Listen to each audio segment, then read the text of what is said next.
So Marielle, with us right now, as we look behind us, you said you saw some sun depending on where you are. Depending on where you are. I saw some sun in Parker County, so let me show you because I promise I'm not lying. There's the blue sky overhead. I found it. 86 is what it feels like in Weatherford. The actual temperature is 82. DBU, though, still looking a little bit cloudy. So again, it kind of just depends on where you're at.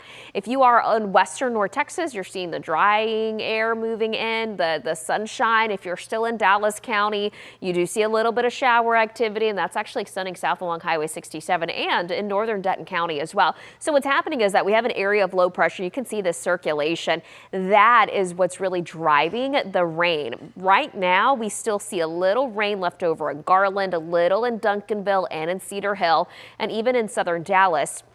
But this area of low pressure will continue to move towards the northeast, and as it does, it takes with it the rain chances. But because it's still going to be in our eastern counties this afternoon, I'm still keeping some showers and thunderstorms in the forecast for the next several hours. So while rain coverage, yes, it thins out, I am expecting to see a few more showers and thunderstorms kind of popping up this afternoon, about 30% coverage, and this will mainly be southeast of DFW.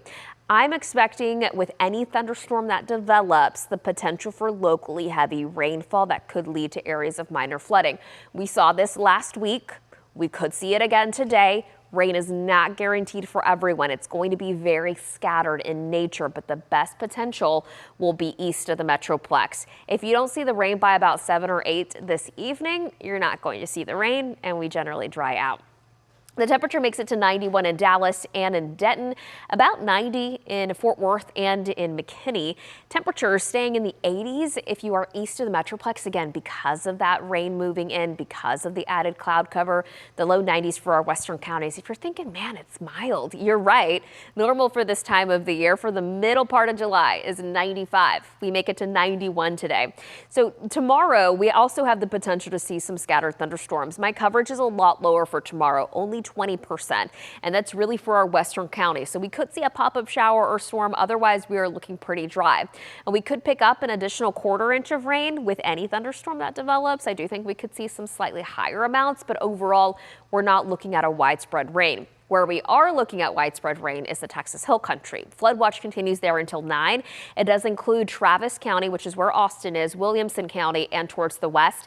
That includes the Hill Country. That's where rain is ongoing, and that's where we also see flood warnings. And we are also seeing some Seabury showers moving in along southeast Texas. So we're going to watch there for areas of the flood warning. So I'm going to zoom in here and show you. This is a flood warning for portions of western Kerr County. There's Kerrville, but look at this band of heavy rain. It's moving into Kerr County. Kerr County is where the Guadalupe flooded. So unfortunately, that's going to be an issue in the next couple of hours if it isn't already. So this is going to cause some runoff. We're looking at some pretty high rain rates with this one. Not anything like what we saw during the 4th of July, but certainly not welcomed rain. In fact, the National Weather Service does also see what I see, and that's added rain across the area, not just for this afternoon and evening, but also into the overnight hours. And that's why there is a moderate risk for flash flood potential. That's a level 3 out of 4. So definitely looking for some of that flood threat there in central Texas. After tomorrow, we start to see rain-free days, and that cues our temperatures to go up. Upper 90s this weekend. No triple digits on the forecast just yet. We'll be back.